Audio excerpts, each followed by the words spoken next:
Hello everybody, welcome to episode number 2 of the KamiLog. It's Wes, you know him, you love him, it's me. Here drinking some coffee, getting a good start to the day. Yeah, today's episode's gonna be a little chill, I have a little nitpick for the first part, and then the second part is gonna be kind of just discussing a content type based on kind of feedback you guys have sent, and we'll just kind of do a discussion of that. But welcome, I hope you guys liked the first episode. So for those that are brand new to the show, this is a YouTube-only podcast, very laid back. We just kind of do question and answer stuff with audience, or if anyone wants me to cover certain topics, or if there's just something on my mind, doesn't even have to be game-related. I know we are going to talk about games primarily in Twitch this week, the same way we kind of did the week before? I don't think I did one last week. Had a lot of stuff going on. So we'll actually get into that part on the second aspect. But the first thing I want to talk about, Twitch has introduced something called cheering. And what this is, in very basic terms, is you can buy tokens, and as you're watching a streamer, you do what's called, you cheer. So let's say you bought 100 tokens for $1.40. In the person's chat that you want to quote unquote donate these bits, they're called bits. You want to donate these bits to them, you could put cheer 25. And out of your 100 bits, you give them 25. And it's supposed to be a new way to kind of tip a streamer or donate or whatever you kind of want to refer it to as. But there's a few things that I don't like about this. First, we'll cover the things I do like about it. I think building community is always good. I think that's the benefit that Twitch has over really any other content creation service, whether it be like Hitbox or Twitch or Livestream or Picarto or some of these live streaming services. You have that instant feedback. You can build a community. You can have fun with people that are comfortable in your surroundings, and there's a lot of benefits to it.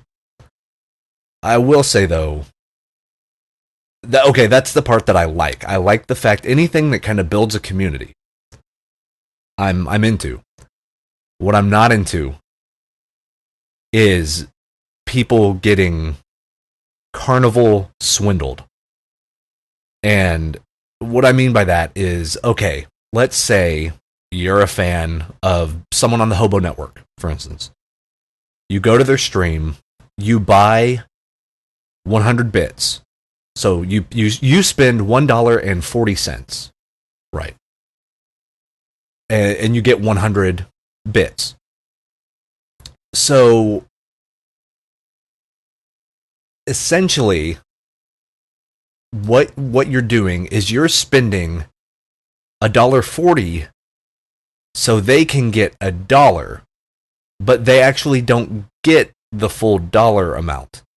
So what you need to know about this is the only payment system that this works with right now is Amazon payments. As we all know, Amazon bought Twitch. I think that was a wise move. I think Amazon has the infrastructure to really make Twitch succeed. But what this reeks of to me, because you can't use credit card, you can't use PayPal. Can't do it. Need to use Amazon. So now instead of just Twitch getting a chunk of it, so like in subscription, when you subscribe to a partnered streamer on Twitch, it costs $4.99. So it costs $5. Twitch gets half, they get $2.50, and then the streamer gets $2.50. So Twitch is already getting half. In this case, it seems that roughly 30% is taken directly off the top, which explains why $1 worth of bit or whatever cost $1.40. They're pricing it in such a way that you're paying the cost. That the fan, the person who wants to donate, is paying more money for the streamer to get less money, which really doesn't make sense. PayPal has a built-in 30-cent charge per transaction, and they only take 3%. Right? 3%. So, if you donated the $1 and they take the 30 cents off the top, you're getting 70, cents for every dollar, which you could argue, hey, I'm getting kind of gypped. But you do the math on right around the dollar range, it almost breaks even. But then once you start exponentially going up, like instead of $1, it's $10, that 30% charge is way different than 30 cents and 3%. You see what I'm saying? So now Twitch and Amazon, they're getting $3. They're getting $3 or $4 out of your $10. Instead of with PayPal, where they would get just the 30, PayPal gets the 30 cents and then the 3% transaction fee. So what is that? 60 cents? Something I don't have a calculator in front of me, but that's, I mean, it's negligible. It's tiny. So you want to give the person that you want to support $10, they get at least $9 of that. It sounds a little better, right? Also, the new bit system and the cheering and stuff, you earn badges. So the more money you put into this, the more pretty the badge looks. And, you know, depending on what stream you're watching, you can like level up your badges. It's almost like this reminds me of Steam and Team Fortress and buying hats. Like it's this different ecosystem and an infrastructure. But I don't feel it's on the up and up. Another thing that really, and I kind of tweeted about this, but something that I feel a little dissonance from, I feel a little icky about it. This apparently is the way that adult webcam celebrities, like on adult websites, this is how they get their money. So what's Twitch really going for with this? Like whenever I see big examples and big shifts in changing in the way an infrastructure works, I always think why, right? I think, so what? So why did this happen? Why did they make this choice? What does this serve as far as the community? Like, what is the bigger picture? You always have to take that step back and ask, what is this? And from what I can tell, and from what I've seen, some of the partnered streamers that have this activated already on their channels, what they're seeing is this is a way for people to feel like they're donating, but they're actually giving money to Amazon and Twitch. They see so many donations going to streamers and they want a cut of it. So since they have the built-in infrastructure, since they are Twitch, they can give you a reward, meaning a little stream badge, some way of publicly showing that you're supporting and then aren't I a great person. They're trying to give you that positive reinforcement. But all this is really going to do is clutter up chat. The streamer, I know how I would feel. And I mean, just right up front, I'm always thankful any donation, anything like that. I mean, salt of the earth people, right?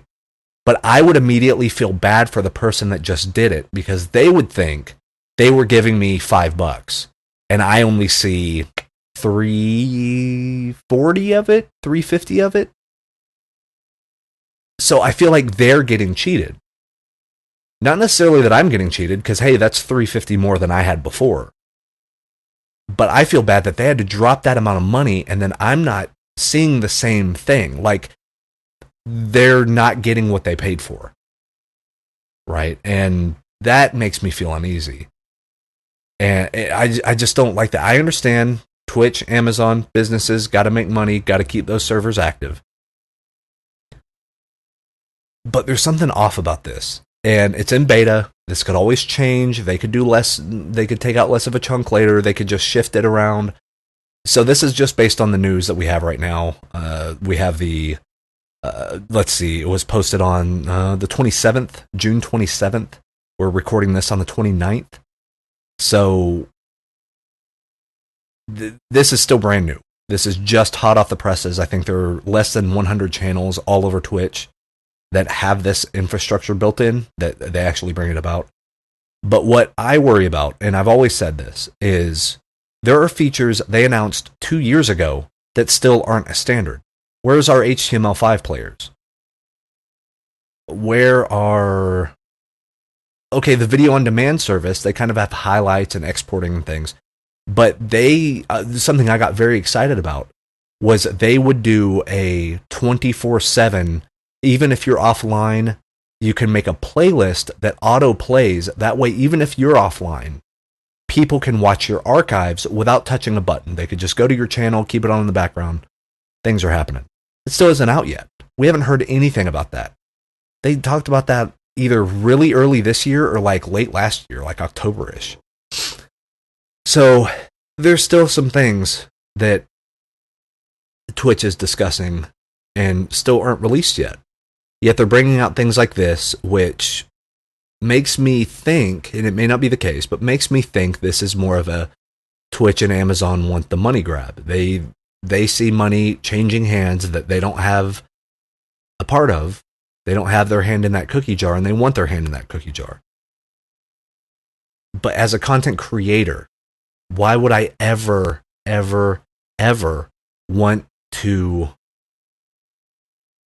talk about that being a benefit whenever not only is the consumer or the client or the fan, whatever you want to call it, the person spending money, why should they spend more money and I see less money? You know what I mean? I cannot wrap my head around it. There's no perk. They're not only, whenever you look at something in a professional capacity, you look at, okay, who is the victim here? Who is this hurting? Going forward, you're in a board meeting, whatever, looking forward, okay, we're making a decision. Who does this hurt? In my opinion, this not only hurts the streamer because they see less of the money, but this hurts the person spending on the bits anyway. Because they get a badge. Great. Why don't you just make a micro shop that you can spend money on badges? And Twitch gets all the money. Like, that's what I don't understand. There are better ways to do all of this. It's kind of surreal to me. And I mean, if anyone wants to talk in the comments, I'd love to hear from you about what you think about it.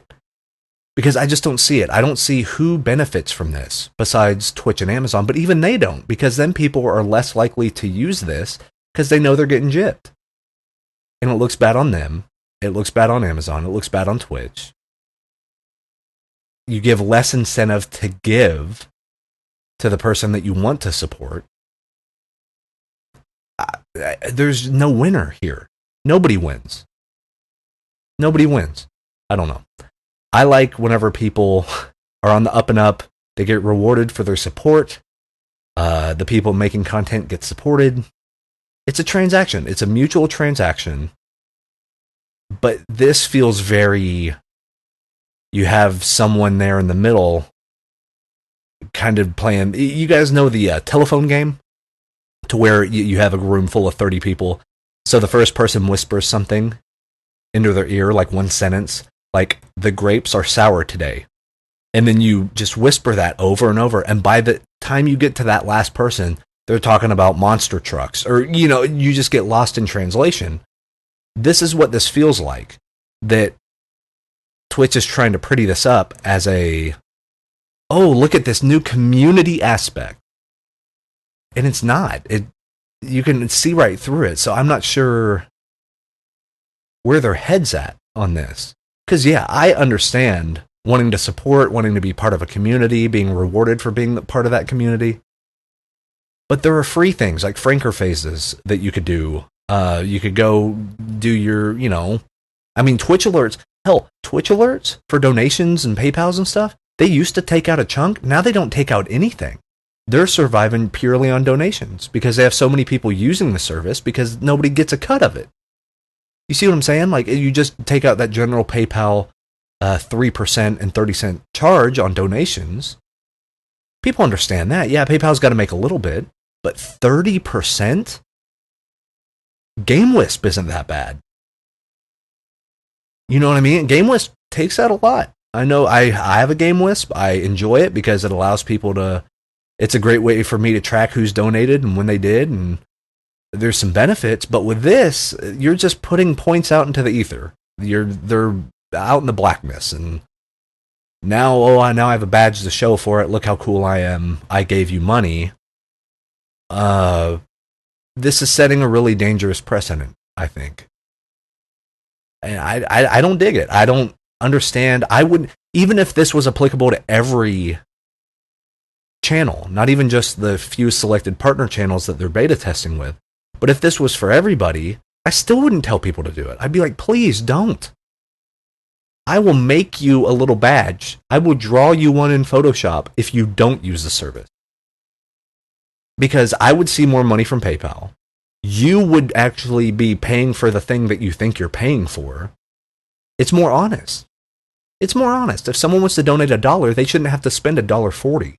That's outrageous. Can you imagine if that's what like sales tax was? Freaking 30%. Hell, I don't even know what cigarette taxes are, but I don't think they're 30%. They might be. And those are taxed to high hell.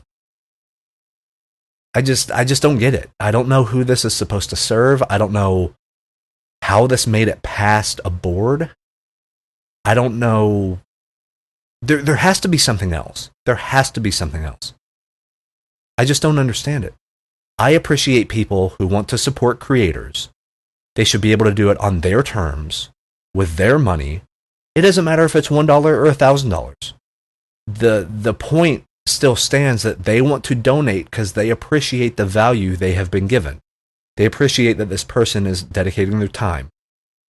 But with bits, you're buying a package deal, and then you can kind of ration them around, but then they're not really worth what you think they are, and then the creator has to look and be like, oh, well, you know, are these forwarded to my bank account directly? It looks kind of fishy getting a dozen 40-cent pluses in my bank account. You know, that's whenever you start getting Bank of America or Citibank or whatever to call you and be like, what's going on here? Are you siphoning money? Like, what is this? I don't know. It's bizarre. It is very bizarre to me. But we'll take a quick break. That was a little rant about Twitch bits, but I'd like to hear what you guys have to say about it. Definitely leave me a comment. Let me know on Twitter or on this YouTube video, whichever you like. But we'll be right back, and we're going to talk a little bit about the art of the Let's Play. The beat is sicker than the blood in your stool. The way it repeats could trick you like a stuttering fool. Uttering butter king jewels. His mother been cool. Schooled her how to wash away the crud. Alright, gang, welcome back. So yeah, we're going to talk about a Let's Play. I put a Twitter poll out about a week and a half ago. And I asked, when you're watching a Let's Play, not a live stream, but a Let's Play, how do you feel about webcams? And the reason why is I'm actually, right after I finish this, in fact, about to start a Let's Play project. And I'm going to do an intro video and all that stuff. But I wanted to know where people's heads were at in regards to a Let's Play. And especially with a game like the one that I'm going to be playing, I didn't know kind of which way to go. So without, giving it away, I needed to know what were people's stances. And an overwhelming majority said that they preferred Let's Play projects without a webcam. They don't want someone's big mug, my big bald head, in the way of the gameplay. And I do find that interesting because it is the exact opposite of a live stream. So that made me wonder about the expectations. Like when you're watching a live stream, your thoughts and what you want out of it, it's going to be different.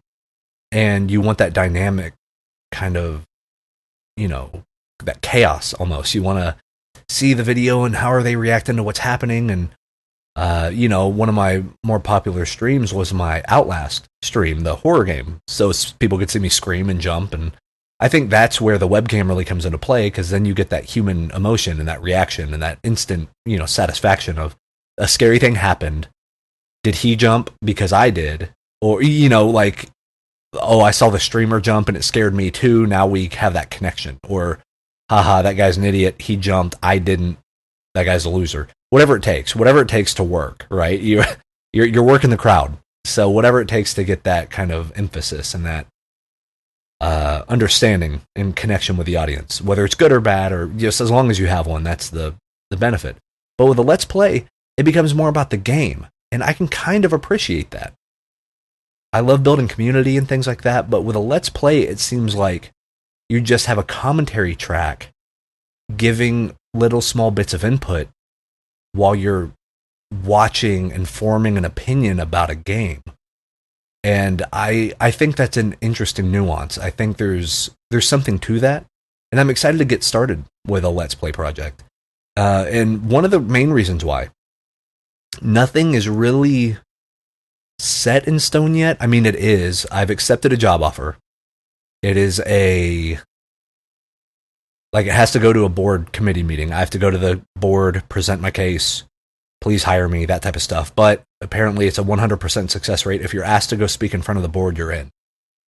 So, but you guys, you know how I am. Never take it for granted. Never be like, oh, I got this. And, breeze through stuff. I got to earn it. Got to go to this board meeting, got to press my case, and then hope they say yes. But, sorry, I'm going to take a drink of water. I'm a little stuffy today, by the way.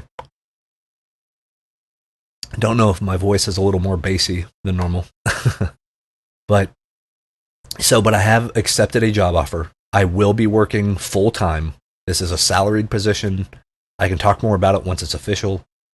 But I will have less time to do Twitch and painting and projects and this type of stuff. I'll still have a little bit of time. But something that I thought of was, okay, if I still want to make content and produce content at a regular clip, what would be the best way to do that? And I was like, well, maybe I could do a once a week Twitch stream. Well, that doesn't really help anybody because it's such a small window. And if you missed it, well, you're kind of out of luck and sorry. But hey, if you were there, great. It's glad to see you. But, you're almost punishing people for not being there at the small window that you have. At least that's my thought. People shouldn't revolve their lives around my schedule. I've always thought that way, whether it's podcasting or Twitch or YouTube or whatever. But the benefit of YouTube and doing a formal Let's Play is I can do a mass amount of recording in one day. So if I have a day off work, I could record for 8 hours. And then you break that up into 15-minute chunks. You have a big heaping helping of episodes. And if you put out one episode a week, what is that? You're looking at like 36, 38, 40-ish episodes. That's almost a year's worth of content in one day. If you have a weekly release schedule, you recorded for 8 hours, you just did a year's worth of work. One day, all you have to do is export it, you schedule it, you're good to go. So that way, if you miss a month, who cares? You're still, 10 months ahead of the curve?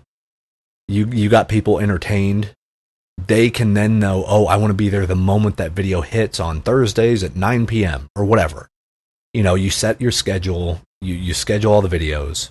People know, oh, the next episode's coming. But if they can't catch it right then, like, you could be 3 years past the end of your Let's Play, and someone could come back and start at episode 1 and watch it the whole way through and still enjoy it. They'll still get the same enjoyment out of that project that someone who was there day of, the day one, I'm here, let's get this going. Someone could watch it 2 years later and still get the same enjoyment. And I find that liberating. I find that very cool because enjoying content should be on your terms. Like you listening to this show right now. Forever grateful. I appreciate the support. But, you could be listening to this at work. You could be listening on the way to your job, on your lunch break. Maybe you're in between projects. Maybe you just woke up. Maybe you're about to go to bed. Like, whatever it is. It's your life, your decisions. You shouldn't have to revolve your life around a live schedule that I could or could not meet. So I think a Let's Play is an interesting idea. But yeah, there's a lot going on. Planning a wedding, getting married probably in October. Starting a new job next week. If, it goes through, I have to speak at the board meeting Tuesday night. But then my first day may be Wednesday next week. So, it could be a week from today. A week from today, I could turn into Mr. Workaholic, and, it pays well. I'm excited about that. It pays very well. to kind of tie into the first thing, Twitch, it's funny now that I'm kind of out of the game from making it a full-time job or something. I've never seen people work so hard to make $8,000 a year. Never in my life. And I'm kind of glad that I don't have that pressure anymore, that, oh, I have to deliver this content and this content because, you know, my car payment depends on it. Or it's a rough business. It's a fickle business. And being able to just do the thing that I want to because I enjoy it is much different and has a much different tone than, well, I guess I got to go live today because, you know, what if I get a big donation and that could pay my bills? There's a different mentality, and maybe there shouldn't be, and maybe that's my fault for going in and having it change the way you think about things, but it's going to once you get money involved. You know, how many people out there have a job they don't necessarily enjoy, but hey, it pays the bills? There you go. Like, could you make that stance any other way? Why would you do a hobby if you didn't like it? But with money and jobs and stuff, it's different. You put in the work, you put in the time because you hope it can lead to bigger and better things. And with this opportunity, like, I'll be able to talk more about it when it's actually official and I'm actually there at work. But this could lead to huge opportunities. I'm 30 years old now. Like, this could be a place I could retire and be comfortable. So, exciting things. But I wanted to touch on the Let's Play thing because I found that very interesting. That the expectations were different, even though the delivery system and the way it all worked together is pretty similar. You're talking into a microphone, you're giving a dynamic reaction, you're showing gameplay, but then the expectation's different. And with live, it's more about building the community and let's, you know, do inside jokes and let's riff together, and you see the ups and downs of live gameplay. But with a Let's Play, it's more of this formal presentation of, here's a game, let me have a running commentary, but the game is the star of the show. Instead of with a stream, I think the streamer or the person creating the content is kind of the star of the show because they come to see you. You know, it's a live show. You know, you don't... I guess it's one of those things that's kind of like a stage play. Like, why are you there? Are you there to see a stage play of Beauty and the Beast? Or are you there because you heard the dude playing Beast is a baller actor? You know what I mean? Like, what's your incentive to go? Or, you know, I love pro wrestling, so why do you go to pro wrestling? Do you want to see the athleticism of everybody? Or did you pay your money to go see, Okada? Or did you pay money to go see Bobby Roode or Nakamura or Finn Balor? Like, did you go to see the one person or did you go to see the spectacle? And I think that's the difference. And it takes a different person. Everybody's answer will be different. But it's interesting. And I wanted to touch on it a little bit. But overall, that's kind of the episode for this week. I need to actually get back to painting a little bit. I don't know when my next set of live streams will be because we have just so much going on. But I enjoy doing this. I enjoy doing the YouTube show. I think I'm really going to enjoy the Let's Play because it's going to be different. It's something new. I have a Breath of Fire 3 Let's Play going on. I have a Final Fantasy 7 Let's Play that I haven't updated in 2 years. We still have our Metal Gear Solid 3 slated for some time. That I actually wanted to do that one first, but some technical stuff got in the way.